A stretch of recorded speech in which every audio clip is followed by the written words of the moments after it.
Muy buenas tardes. Esta es la clase de Mecánica de Suelos 2, Grupo 1. Hoy es lunes 3 de mayo de 2021. Empecemos con nuestra presentación. Estamos en exploración del subsuelo y vamos a especialmente ver el día de hoy un otro ensayo de campo, después de hacer un resumen de lo que ya conocemos. Entonces, vamos a esta presentación. Ahí está, ahí la pueden ver. Y estamos hablando de exploración del subsuelo, es el capítulo 4 de Mecánica de Suelos 2. Muy bien, hasta ahora le hemos dado un gran énfasis a las edificaciones del estilo que se ven en esa foto y hemos dicho estamos yendo tras la máxima capacidad admisible de apoyo. Y para eso hay que determinar ciertos parámetros, hay que clasificar el suelo, hay que determinar la resistencia o en condición drenada o no drenada o ambas, y los parámetros de deformación o los módulos o los índices de compresión y expansión. Para esto, por supuesto que hemos entendido que hay ensayos, granulometría, límites de consistencia, gravedad específica de los sólidos, compresión no confinada, triaxial u consolidación, que permiten hacer esto. Y con eso, y con un perfil, podemos hallar el Q sub A.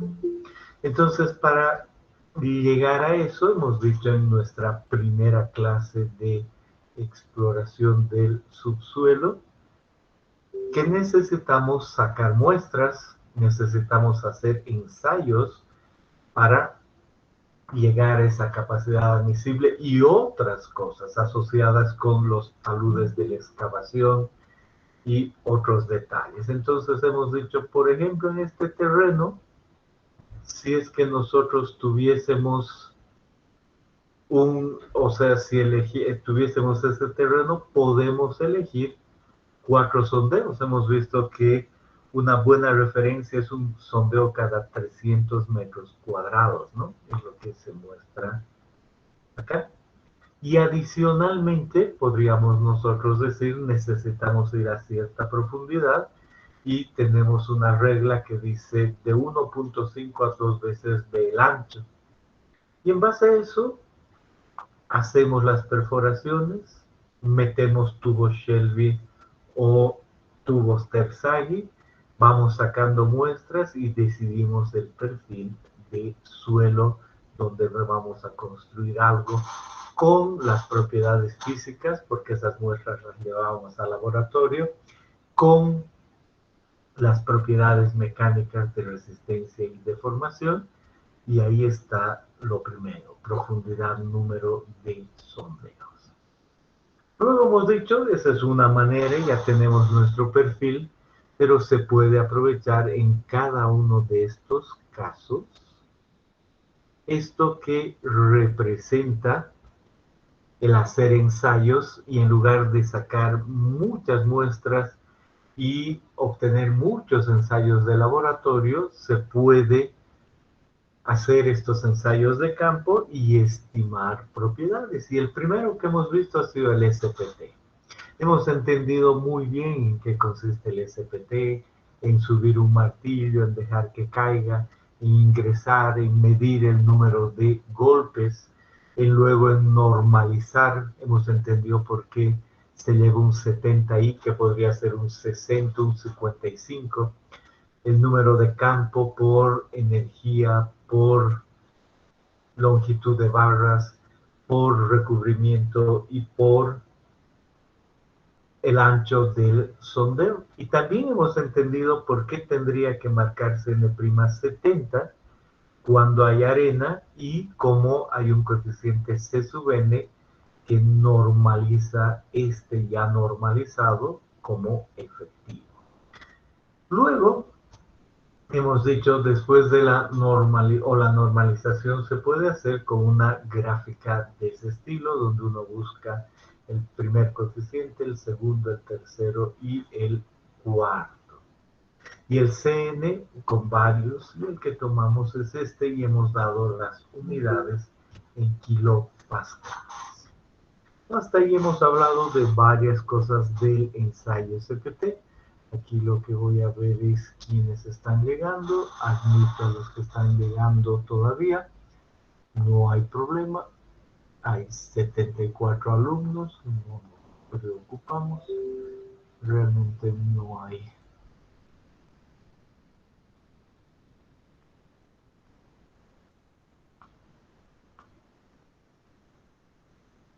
necesidad de una segunda sala. Perfecto. Y después hemos dicho que con el número de golpes corregidos se puede hallar correlaciones hacia otros parámetros de resistencia y deformación, y con la muestra que sacamos tenemos la clasificación.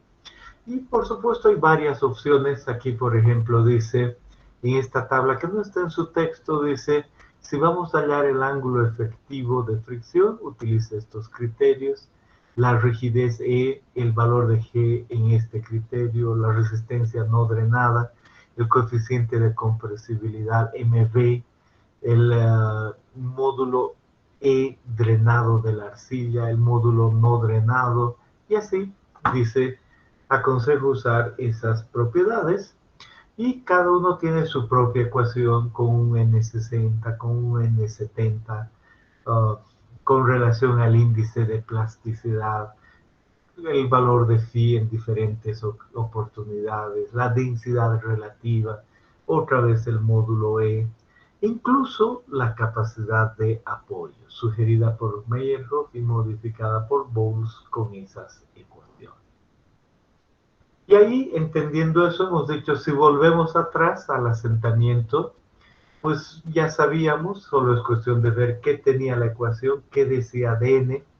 Si dice el n de campo está perfecto, en especial muchos n's de ecuaciones antiguas se refieren al n60. En general ese es el caso para Schulze y Sharif, y dice qué hacer, que ya está en el texto lo que ignoramos antes, ahora solo es cuestión de aplicar de la misma manera de antes con la pequeña corrección.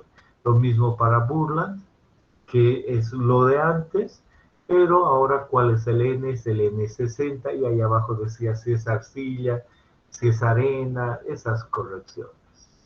No me preocupo mucho y veo el ejemplo 4.1 y el ejemplo 4.2. Me voy a centrar en el ejemplo 4.2 que lo tienen resuelto, y después pueden hacer las preguntas necesarias. En este problema hay una fundación a 2 metros, hay un cierto nivel que se mantiene a 1.5, y muy especialmente dice, se ha hecho un ensayo CPT y se han obtenido a 1.50 cuando la profundidad era 1.50 N10, cuando era 3 N13, y así sucesivamente, y se quiere hallar la capacidad admisible. Se dan datos de dónde estaba el agua, el momento de hacer las perforaciones. Aquí dice 1 metro por debajo, no era igual al nivel freático, y para un asentamiento tolerable de 35 milímetros calcular la capacidad admisible. Entonces, en esencia, solo quiere decir, para una fundación, el ver el número de golpes y estimar. Entonces, si la fundación es B, en este caso el ancho B es 3 metros, entonces aquí dice en una profundidad 2 veces B, para este caso. Entonces eso significa 6 más 2 hasta 8 metros. Hay que hallar el n promedio. El n promedio.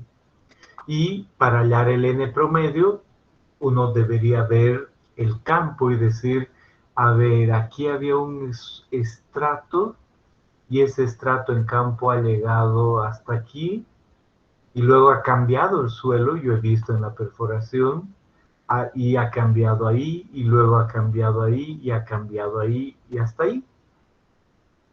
Y esta división debería ser una que vea uno en campo. Y si tiene valores que representen cada uno de estos, sale el promedio ponderado. Y dice, si este valor ha sido obtenido arriba, pero representa esto, es S por 0,55 más S por 1,50 más S por etcétera. Y ahí tenemos un promedio ponderado y ese promedio ponderado sale 15,59. Pero esto puede uno no haber visto, que es el caso de este ejercicio, y uno dice, bueno, entonces, ¿dónde voy a suponer que está la división? A la mitad. Si este es un punto y este es otro, a la mitad. Este un punto, este es otro, a la mitad. Y así. Y estos puntos no son exactamente a 3, porque ahí acababa el sondeo, sino 3 más 30 centímetros, como hemos explicado la clase anterior.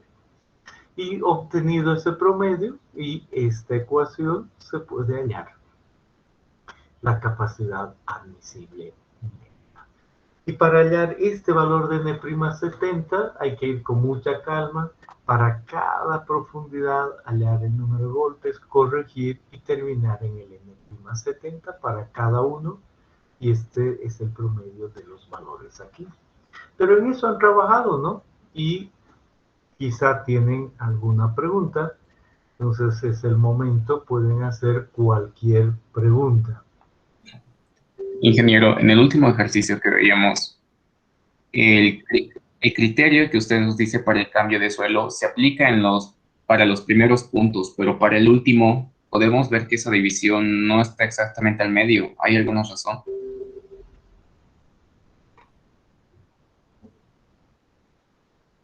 En este último punto, en este de acá, yo veo que esta línea está definida por 2 veces B. Entonces mi última línea es 2 veces B. Y donde yo saqué un SPT era aquí, y donde saqué el SPT anterior era aquí. Entonces, esta línea está definida por campo donde cambia, podría estar más arriba, más abajo, lo que sea. Pero aquí yo digo, entre este punto y ese punto, ese de ahí tendría que ser la mitad. Entonces, aquí no he dibujado la mitad. No, eso veo que no, ¿no? No, según cálculo no es ahí. Sale incluso otro valor, no es 1,50. Entonces, a ver, déjame pensar. Entonces hay un pequeño error con ese mismo concepto. Entonces uno dice, ahí ha quedado a 7 metros, ¿no? Es lo que veo. Y no hay ninguna razón adicional, no. Entonces, cuando uno piensa en este punto que es 8,30 y este punto es 6,30, ¿dónde está la mitad entre 8,30 y 6,30? Entonces es 7,30, ¿no? Entonces ahí he puesto la línea en lugar de pensar en 7,30, he pensado en 6 y 7 y de ahí viene esa línea. Pero estrictamente con los que les acabo de decir, es correcto, debería estar un poquito más abajo, ¿no?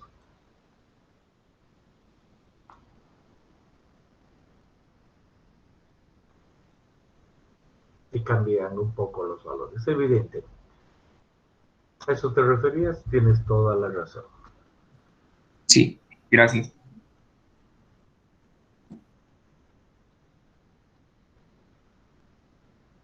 Muy bien. ¿Algún otro detalle?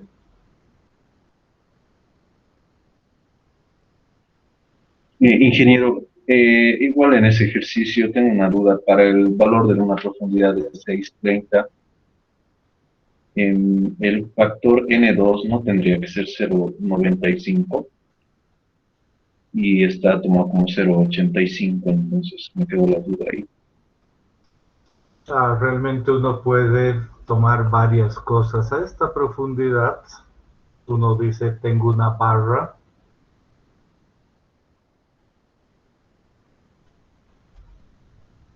hacia arriba y puedo yo decir, y varía un poco, de este punto a este punto hay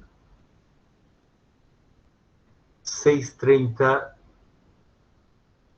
de profundidad y la barra tiene 630 metros, ¿no? Entonces, con ese 630, tú entras y dices, está entre 6 y 10, es la idea. Me hace recuerdo, 6 y 10 y Sí, ingeniero. 6 y 10 y el factor de longitud de barra dice 0,95. Entonces, entre 6 y 10, cuando uno ve la tabla, es 0,95, ¿no? Y evidentemente uno puede considerar aquello. Hay tantas cosas aquí, uno puede decir, ¿dónde está el yunque?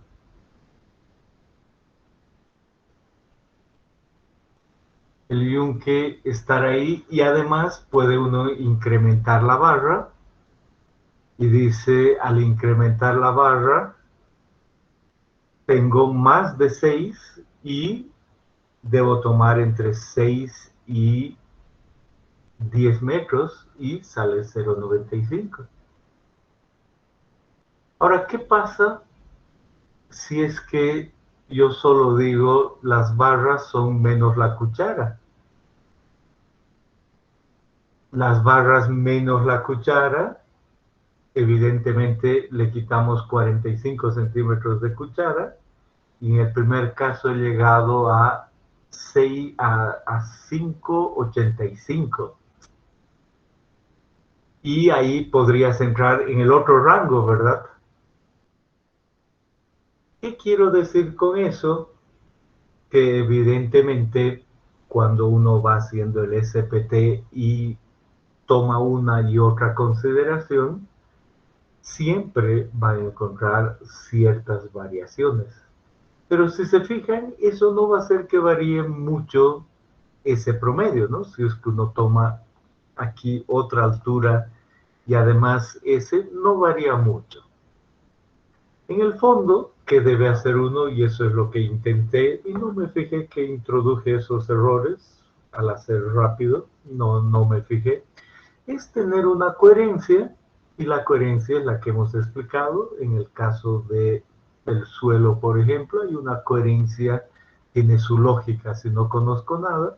Y evidentemente aquí, si es que realmente la longitud comparada con todo el resto entraba en la otra categoría, perfecto, corríjanle y listo. Está bien lo que dicen. No es que tiene que ser de la otra manera. ¿Queda claro? Claro, ingeniero. Muy bien. ¿Algún otro detalle?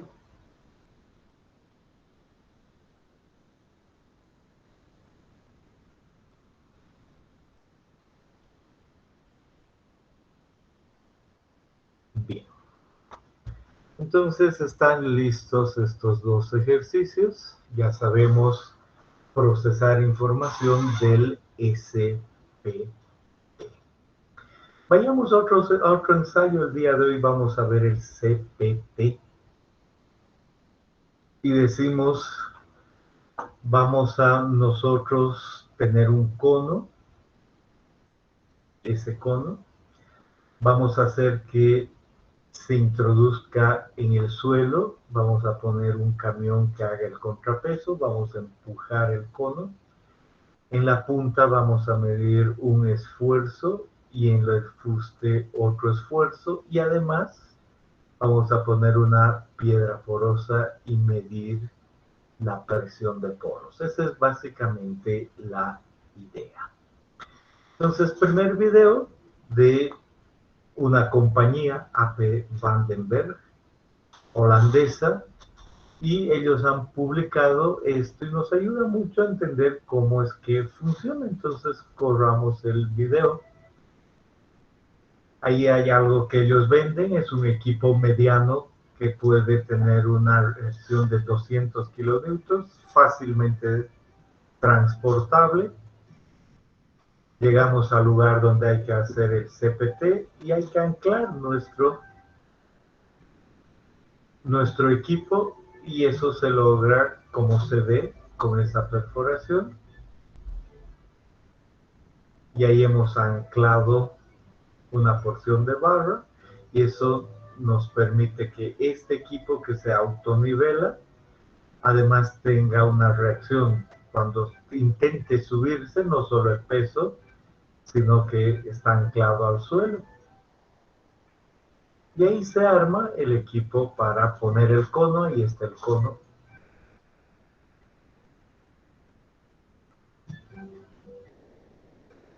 El cono va por debajo, directamente al suelo. Se empuja, y para eso se necesita una fuerza de reacción, y va bajando el cono y se van poniendo más barras y se sigue bajando y se aplica una fuerza para que ingrese, y la fuerza entre el área es evidentemente la presión en el fuste. Puede utilizarse equipo más grande, esta es cualquier otra propaganda. Este cono, el CPT, el ensayo de penetración de cono, pues nació en Holanda, de ahí viene que Ape van der Berg holandesa, y esta otra también de internet, y ahí en holandés, porque la compañía es holandesa, pero igual no importa, entendamos. Entonces ya hemos entendido la idea primero, ahora otra vez lo mismo en otro video. En este video se quiere hacer un CPT en algún lugar en especial. Entonces esta persona llega al lugar con su GPS, le han pedido que haga el sondeo, ubique el lugar exactamente, y ahí quiere ver que no haya problemas, no encuentre algún tubo, alcantarillado, cualquier cosa. Por eso utiliza su cavapostes hasta cierta profundidad. Y tiene la certeza que no va a haber problema. Esa es la razón de usar el cavapostes. No necesariamente es parte del CPT. Entonces pone el camión, ya no tiene un equipo más grande, este es más pesado. Exactamente en el lugar donde le han pedido hacer el sondeo. Tiene listo su cono, ahí está el cono. Y empieza a bajarse, no en el hueco anterior, sino un poquito al lado. Y ahí uno sabe que no va a haber problemas y empieza a bajar el cono.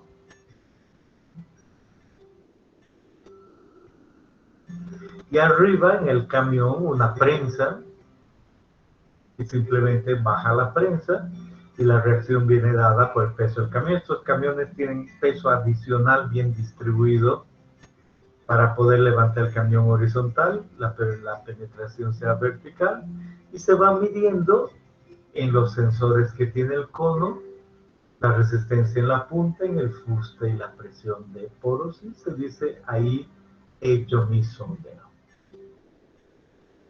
En este caso se llegó fácilmente a 30 metros, ¿no? Ahí va marcándose la profundidad y los registros de presión en la punta, en el fuste y en el otro lugar, y ahí se le dice listo, y propaganda de esta compañía, cárguese, ahí se está cargando y se está enviando a las oficinas de la compañía.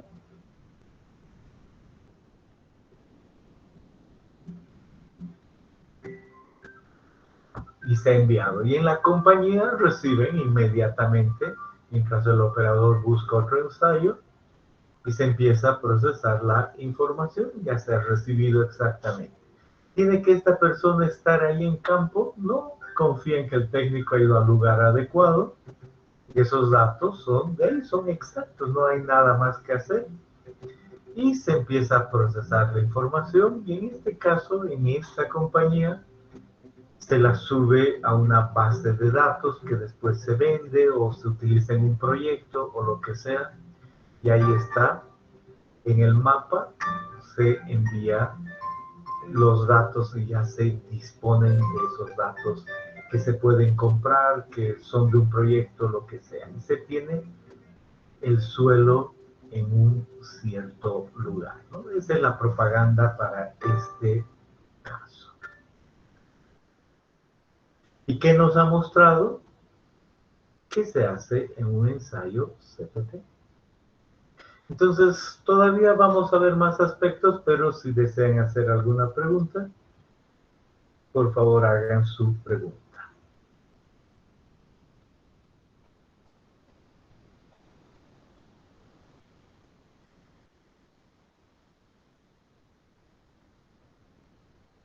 Bien. Entonces volvemos atrás y decimos qué penetrómetros se pueden usar, uno tan pequeño como este, y ahí abajo se han atornillado para que haya una buena reacción. Pequeño, pero puede hacerse un CPT en eso. Puede crecer algo así, o algo así, o algo así, ¿no? Se entiende que puede haber. Mientras más moderno, el camión obviamente puede tener más facilidades en cuanto a camión, no en cuanto a prensa, ¿no? Y en cuanto a prensa, la idea de que queda bien nivelado con carga adicional y uno puede empujar el cono más. Pero en todos los casos el concepto es el mismo. Uno dice, ¿qué habrá en un camión? Nada, no hay nada especial, hay una prensa y está la prensa. Bien ubicada para que pueda subir y bajar y pueda uno empujar el cono, eso es todo lo que hay en ese camión. Y las herramientas necesarias, las barras bien ubicaditas, una prensa para poder manejar esas barras, cepillar las puntas, un lugar, otro donde se acumulen esas barras, y ahí se puede poner el cable entre medio, y por supuesto el sistema de adquisición, ¿no? Esa es básicamente la idea. Entonces, ese es el penetrómetro.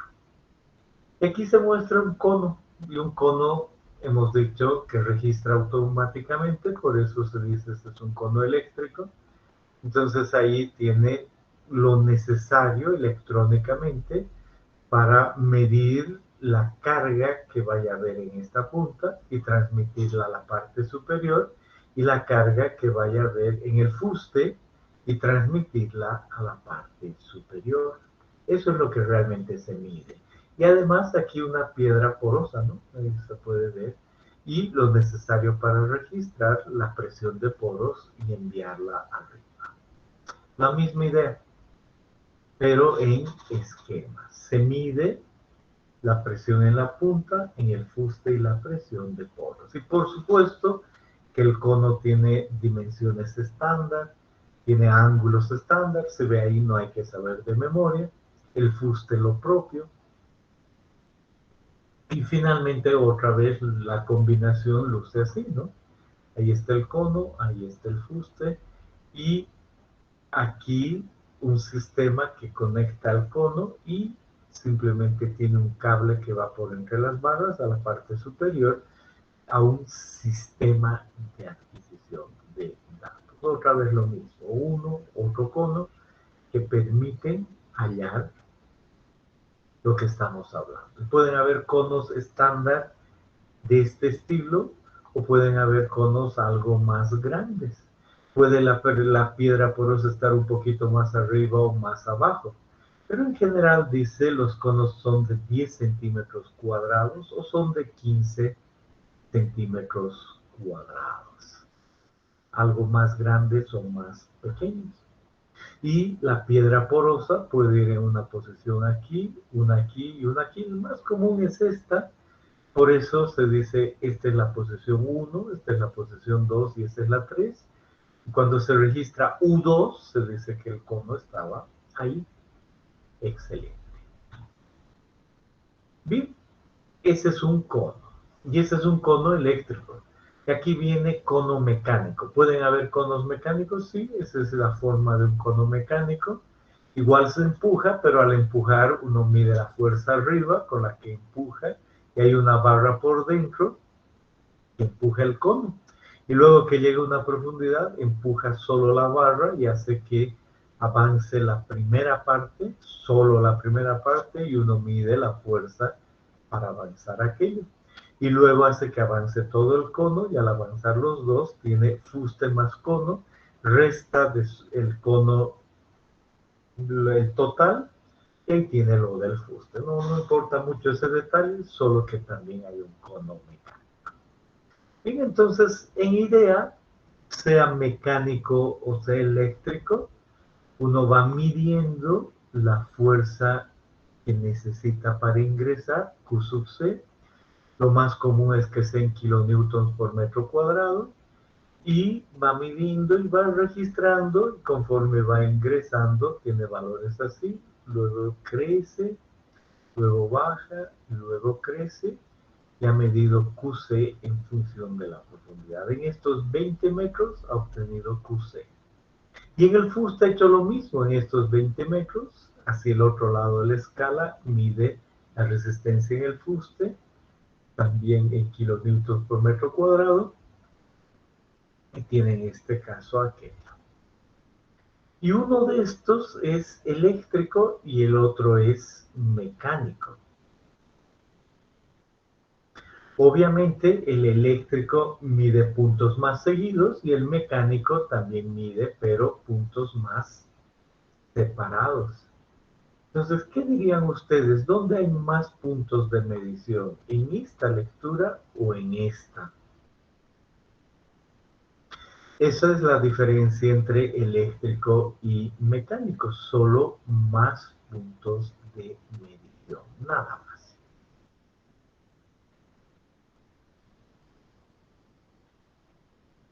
Entonces uno dice, por ejemplo, para este sector, parece que aquí hay más puntos, para este sector lo propio, bueno, esa es la idea. Entonces, sea cual sea el caso, uno mira y dice, parece que aquí hay un estrato, luego aquí hay otro estrato, aquí hay otro estrato y ahí hay otro estrato, ¿no? Se nota. No es que tiene que ser un valor constante, pero ahí hay un rango, un estrato, luego otro, que es lo mismo aquí, un estrato, otro, y así. Entonces uno dice, primera idea, estos resultados me dan los estratos. ¿Qué habrá? No sé, pero cada estrato tiene un valor de QC y tiene un valor de FS. Un valor de QC y un valor de FS. Y así yo he obtenido los primeros resultados. Entonces, con esa idea, vuelvo a ver. ¿Qué se hace primero? Se nivela el camión. Ese es especialmente el que tiene la OMS, es una foto de hace muchísimos años, y bien nivelado, ¿no? Entonces uno dice, aquí están las patas, el sistema hidráulico para que eso quede horizontal, ahí se quiere hacer el sondeo y se nota que ha ingresado el cono, y uno se pregunta qué habrá ahí dentro. Hay una prensa, eso es todo, no me olvido de aquello para que ingrese el cono, y al lado un sistema de adquisición. Y luego ahí dentro está el sistema de adquisición, como es ya antiguito. En este sistema de adquisición hay un tipo de esa tarjeta que se mete para que ahí queden los datos. Uno nuevo, pues, esta es otra prensa y tiene un sistema nuevo, eso queda claro, pero es la misma idea. Y luego se pone las barras, se conecta el cono al cable. Abajo se dice la piedra porosa debería permanecer saturada, entonces en este caso se ha puesto una bolsa de esa manera. Al ingresar se rompe la bolsa, pero la piedra está saturada para medir aquello. Y poco a poco, ahí arriba se va aumentando el número de barras y va bajando. Pues abajo está el cono, por medio de las barras sale el cable, y esto solo sirve para empujar esas barras, no hay vuelta que dar. Y ahí el cono abajo ingresando en el cuerpo. Aquí dice, los datos de resistencia de cono QC fricción en la pared del cono FS son registrados durante la penetración por un sistema de adquisición en intervalos de 0,02 metros. La velocidad de penetración deberá ser de 20 más menos 5 milímetros por segundo y este valor deberá ser mantenido durante el desarrollo de todo el sondeo. La posición del nivel freático se determina indirectamente a través de un proceso de disipación de presión de poros una vez que el cono penetrómetro ha alcanzado la profundidad deseada. Ya vamos a ver en un momento eso. Entonces volvemos a nuestros datos, entendiendo esa referencia, y decimos, me ha quedado muy claro cómo hallar este valor de QC en función de la profundidad y el FS con el cono. Y en esencia quiere decir ir al lugar con el equipo apropiado, perforar y asunto solucionado. Es claro y obvio que si el suelo presenta piedras, voy a destrozar el cono y ahí queda todo ensayo y pierdo mi cono. Pero si el suelo es arcilla, si el suelo es arena, pues no va a haber ningún problema, va a ingresar. En Holanda, los suelos son arenas y arcillas y ahí no se hacen problema. En Cochabamba y en Bolivia en general no es que se puede usar el cono en cualquier lugar. Hay que tener cuidado con aquello. Entonces, hasta ahí desean hacer alguna pregunta.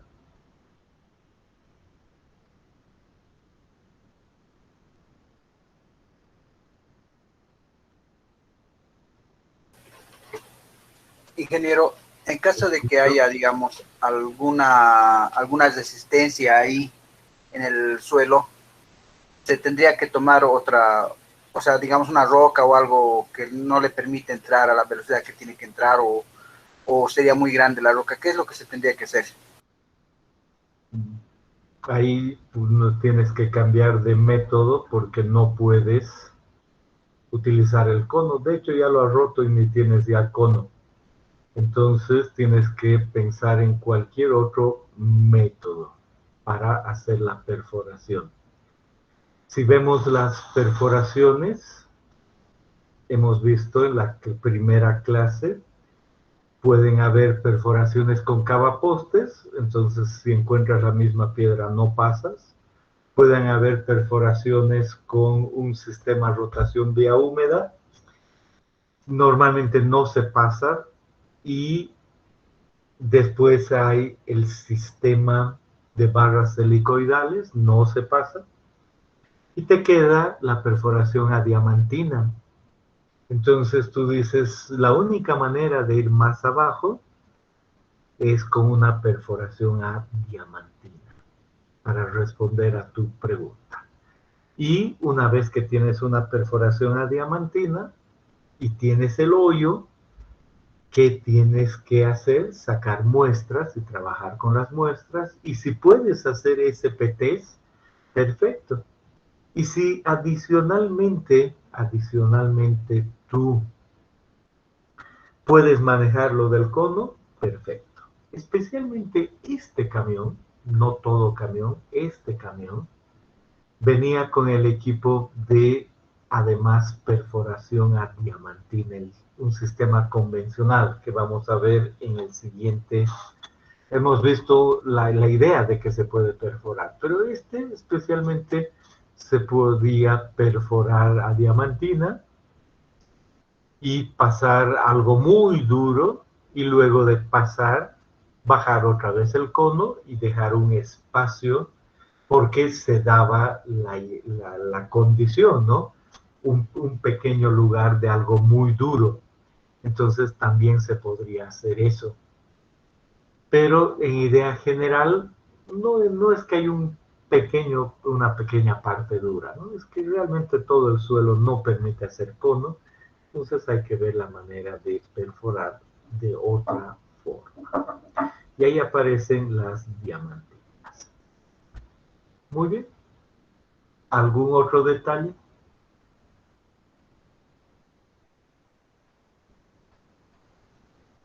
Bien. Entonces, decimos Una vez que hay QC, que entendemos qué es, especialmente para después hacer correlaciones hay que calcular un Q total. El Q total es el QC más la presión de poros entre 1000 por 1 menos A. Pensando obviamente que el QC se encuentra en ciertas unidades, ¿no? Aquí la clave es solo la idea de una presión de poros y un valor de A. Y hay una razón que es el F entre Q, que es una razón de fricción. ¿Qué es este valor de A que aparece aquí? Tiene mucho que ver con el cono que tiene una sección AC. Aquí dice de aquí a aquí hay una relación AN estrictamente, y esto es solo algo que se ve en laboratorio y cada cono ya viene dado, no se preocupen. Pero como idea, en laboratorio uno calcula el A entre AC, el A entre AC, y encuentra ese valor que típicamente está entre 0,60 y 0,85, y el QT es el QC más U2 por 1 menos A. El 1000 hay que tener cuidado, no es, era solo de las unidades. Para eso aquí es el U por 1 menos A más QC. Si este y este están en las mismas unidades, el QT es eso. Y dicen arenas, ni se preocupe, el QT va a ser igual a QC, pero en arcillas el QT es diferente. Entonces, esa es la idea. Este A tiene mucho que ver con el mismo equipo. Y lo mismo en la fricción, cuando uno ve estos espesores de secciones, la del cono, y además este fuste más ancho abajo que arriba sucede, da lugar a que haya que corregir el F. Pero es un asunto de laboratorio en el sentido de que cada cono tiene sus propios valores y finalmente nosotros decimos no nos preocupamos más. Cuando hacemos el ensayo aparece un QT, aparece una fricción, F sub S final corregida, aparece una presión de poros y una razón de fricción. Y digo, muy interesante, aquí hay un estrato, aquí hay otro estrato y aquí hay otro. Y por supuesto pongo esa línea. En un momento voy a ver por qué sé que esto es arcilla, esto es limo y es arena, pero finalmente digo esto es arcilla, esto es limo y eso es arena. Y aquí dice muy interesante, como esta es una arcilla, al ir bajando, yo sé que el nivel freático está ahí y las condiciones de presión son esas. Entonces el cono ha ido subiendo esa presión porque está empujando el suelo en condición no drenada. Entonces sube ahí. En el limo la presión va de esa manera y en la arena se mantiene. Entonces, si es arena y tengo la presión, yo ya sé cuál es la presión de poros en esa arena. En el limo más difícil de ver y en la arcilla es con exceso de presión de poro. Y al dividir este entre este valor, aparece una razón de fricción y uno entre el otro da ciertos rangos. Y entiendo que en la arcilla hay un rango, en el limo otro y en la arena otro. Esa es la idea de cómo se manejan las cosas. Veamos entonces todo esto resumido en este video. De estos videos que aparecen en YouTube, y hay que agradecer a los que se han pasado tiempo. Entonces resumamos. Aquí está todo lo que hemos dicho del CPT.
esto no hemos hablado, este es el ensayo de disipación. Se para, se tiene una presión y se espera y se mide la presión con el cono parado.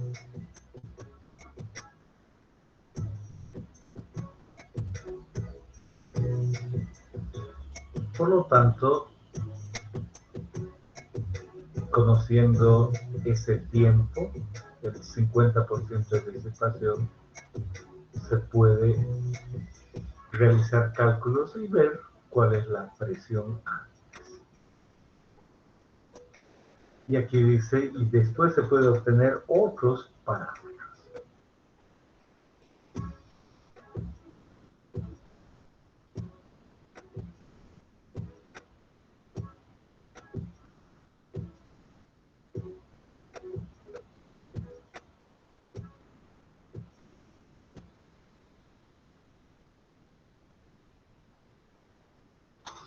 Bien, entonces la idea es simple. Hay que ingresar el cono, obtener los resultados y con esos resultados uno puede usar tablas para clasificar el suelo y después puede utilizar ecuaciones para hacer correlaciones, igual que en el SPT, y cuando para en algún punto y se disipa la presión de poros, incluso puede ver al disiparse la presión de poros, nos hace recuerdo al ensayo de consolidación. Entonces, con las ecuaciones oportunas, uno puede incluso medir el coeficiente de consolidación del suelo. Interesante, puede hacer muchísimas cosas. Y al final en portugués, sin entender, decía desventajas, nunca se ve el suelo que hay por debajo. Por lo tanto, es muy práctico, a veces, pero es muy práctico para siempre, el hacer un SPT y al lado un CPT, y así uno tiene mucho más parámetros, y al hacer el SPT ve el suelo y obtiene muestras y clasifica. Bien, entonces hasta ahí desean hacer alguna pregunta.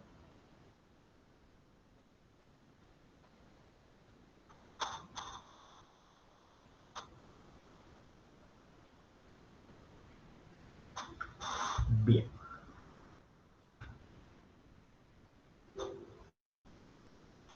Entonces entremos a ver la clasificación. En el ensayo SPT no hemos necesitado hacer ninguna clasificación. ¿Por qué? Porque sacábamos la muestra y clasificábamos en laboratorio. Ahora no vemos la muestra, entonces hay que clasificar. Alguien ha levantado la mano, no sé si ha sido error. Y Anarico, ¿quieres comentar algo? Solo un error, no hay problema. Vamos a ver cómo se clasifica en el ensayo CPT. Historia no vamos a usar ahora, pero dice, empezó con Begemann en el 65 y él decía la resistencia en el cono QC en función de la razón de fricción. Si se unen esos dos puntos, ahí aparecen tipos de suelo. Primera idea en 1965.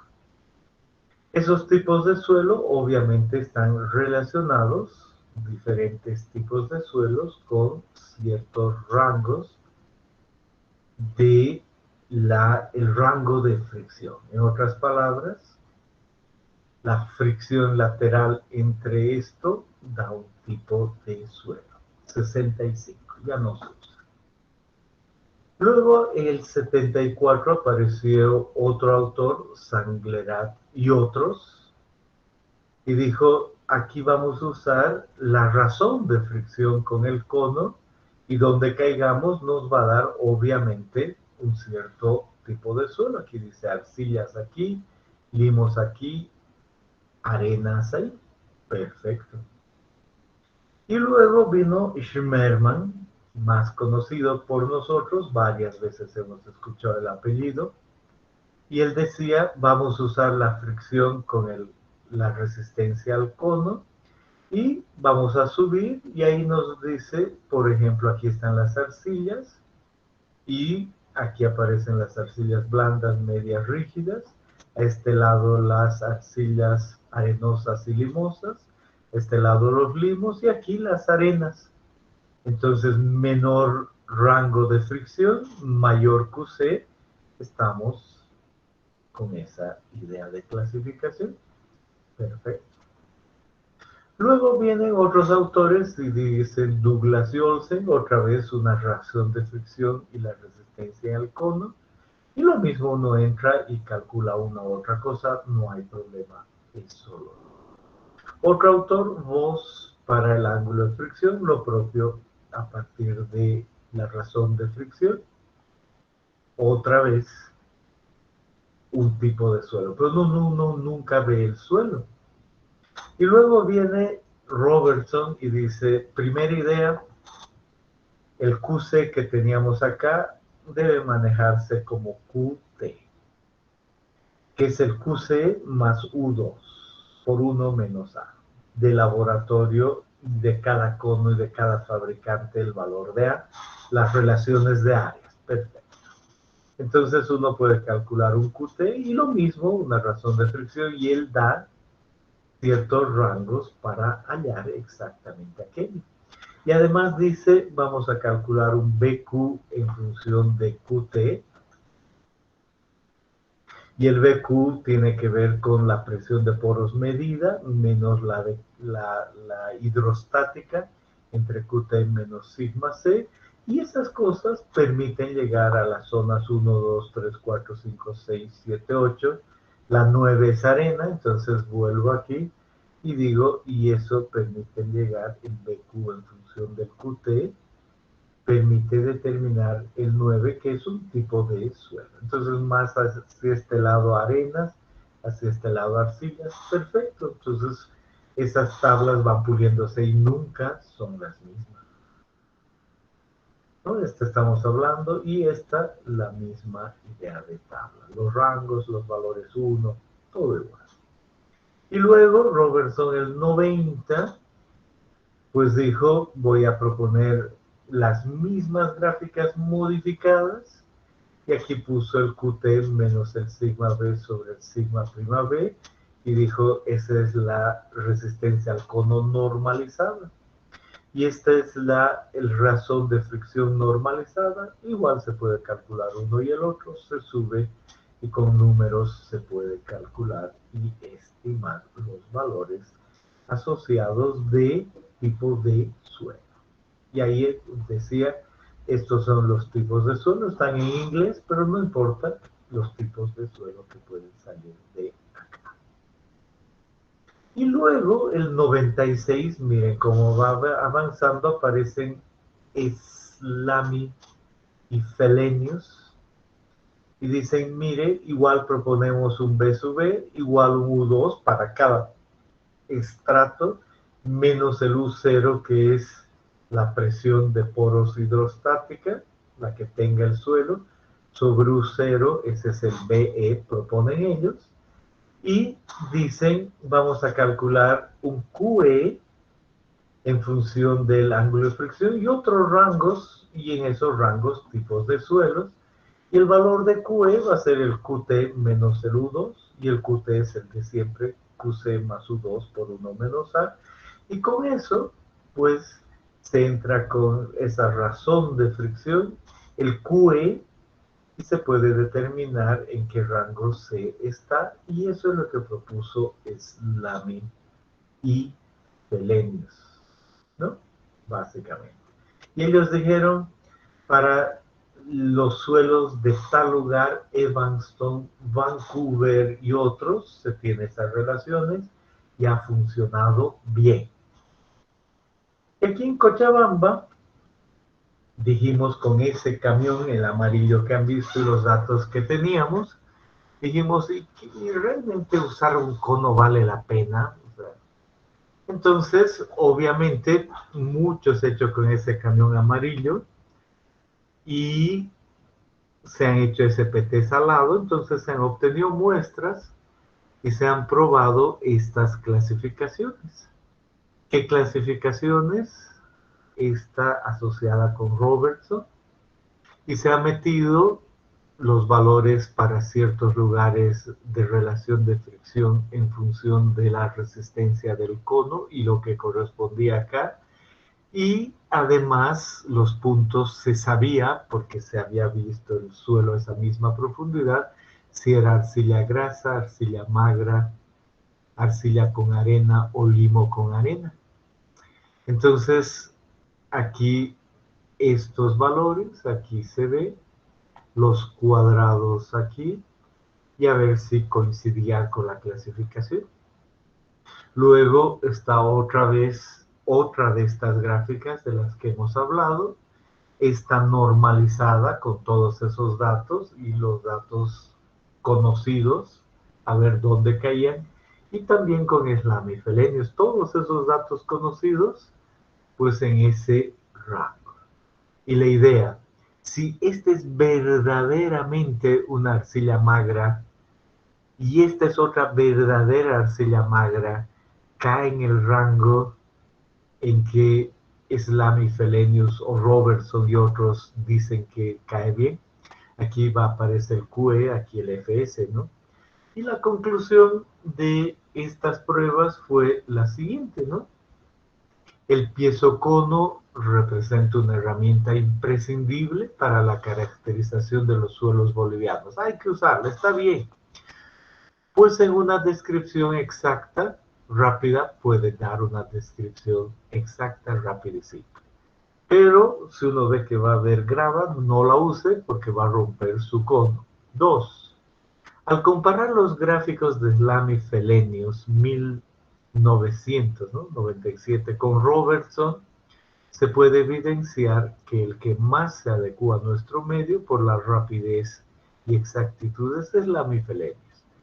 Es mejor usar esta última, ¿no? Así de simple.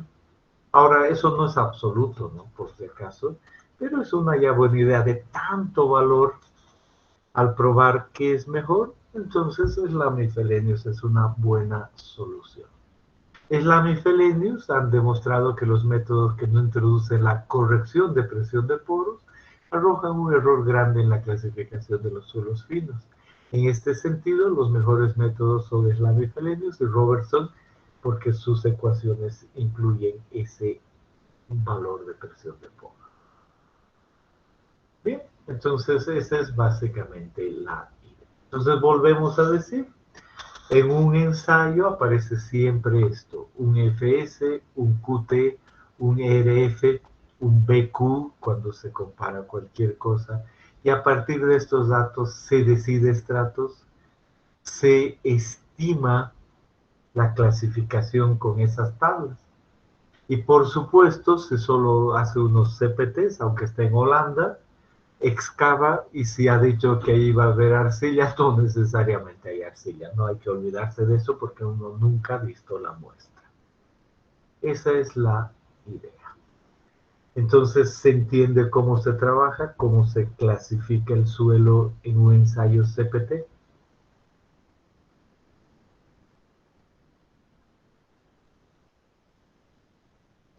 Bien. Y una vez que uno clasifica el suelo, necesita determinar resistencia de formación. Realmente aquí está todo lo que se puede obtener.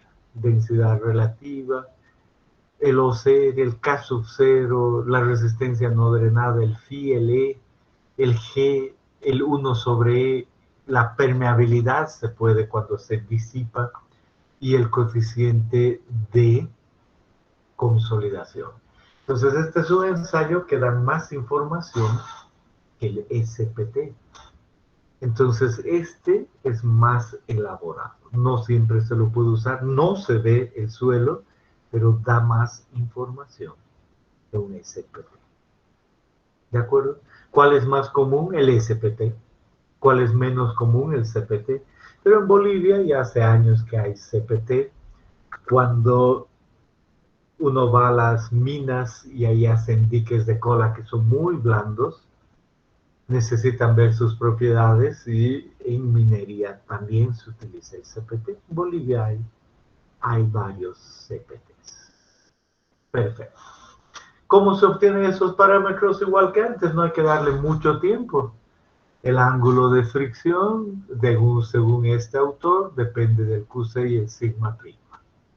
Según este otro autor, depende del Q sub C, ¿no? Etcétera, etcétera. Luego, hay ciertas gráficas de QC en función de sigma que dan ángulos de fricción. Hay otras gráficas, aquí están QC en función de sigma prima, que dan la densidad relativa, ¿no? Aquí está. No hay que saber de memoria estas gráficas, solo existen y permiten hallar eso. Hay otras ecuaciones para densidad relativa. Hay relaciones para E. Estas hemos visto en el capítulo 2. Hemos dicho en función de QC. Ahora nos queda más claro que si uno tiene un tipo de suelo, tiene el QC, puede estimar el valor de E. Esa es básicamente la idea.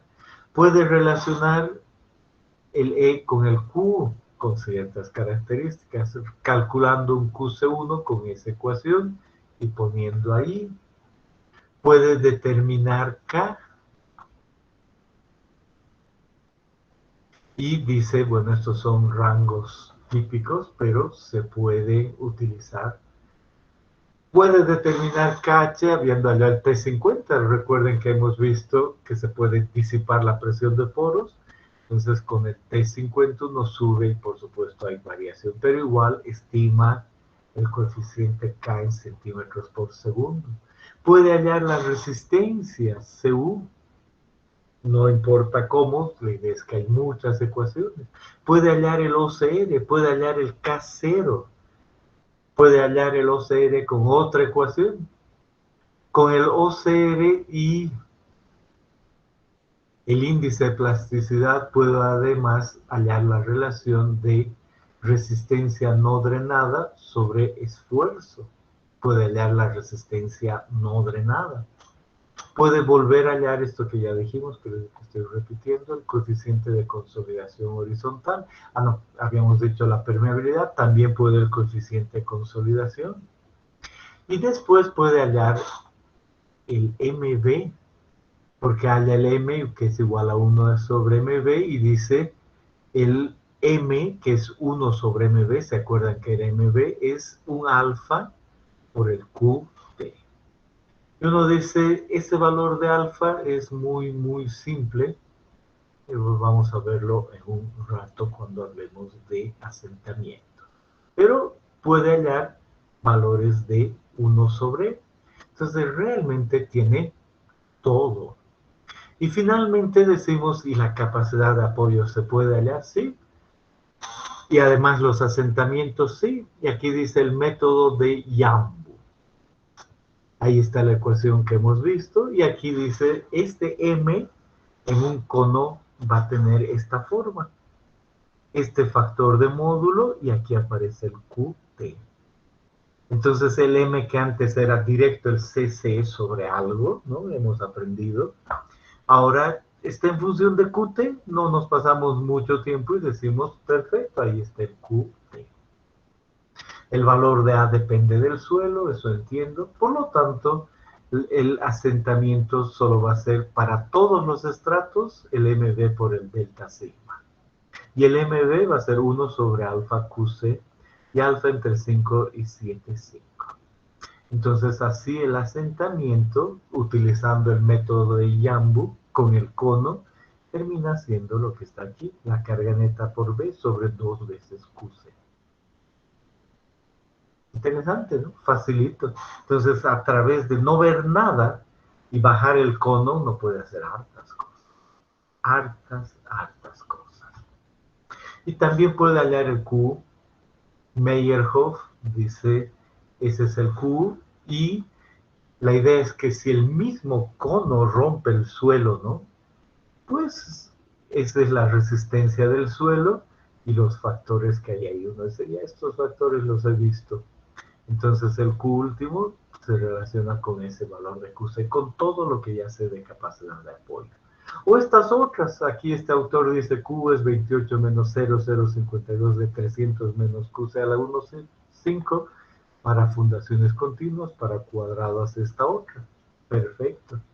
Luego, el Manual de Ingeniería de Fundaciones canadiense dice, el admisible es 0,10 de QC y el Q último es 0,30 de QC. Entonces uno elige el QC promedio en un cierto valor y por 0,10 es el admisible. Y uno dice, qué interesante, fácil. Luego encuentra otros, ¿no? Aquí están estos dos autores, un valor de Q último con la misma idea de K por QC y el valor de K que sale de esta relación B sobre D para ciertos tipos de fundaciones, ahí aparece el valor de K. O esta otra ecuación, otros autores, hay muchísimos autores que permiten llegar aquí. El hecho es muy simple. El hecho es que una vez que uno tiene los resultados de cono, tiene que elegir y clasificar el suelo, luego tiene que elegir el tipo de fundación, y ahí abajo dice cuánto será el QC, y con eso puede estimar la capacidad de apoyo, el asentamiento, o calcular los parámetros y con esos parámetros hallar la capacidad admisible.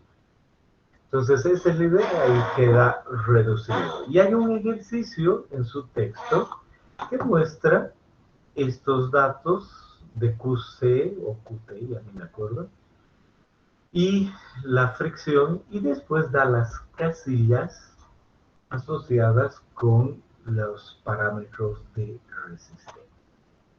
Entonces ustedes elijan, es el ejercicio, elijan un rango, el que ustedes desean en esto, de 1 metro, solo 1 metro, y ahí ustedes calculen para ese metro cuál sería el QC y todos los parámetros que puedan calcular con todos los datos de su tabla. Ese es el ejercicio obligatorio para ustedes. Bien, entonces esa es la idea. ¿Desean hacer alguna pregunta hasta acá?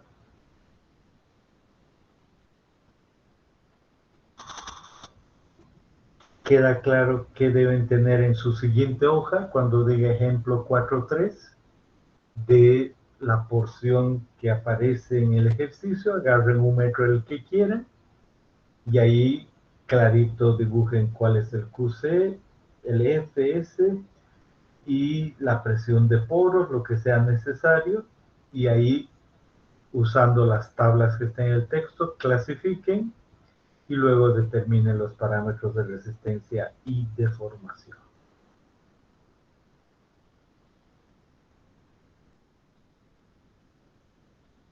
Perfecto. Entonces ahí estamos listos. Nos vemos la siguiente clase. Tengan muy buena semana. Hasta el jueves.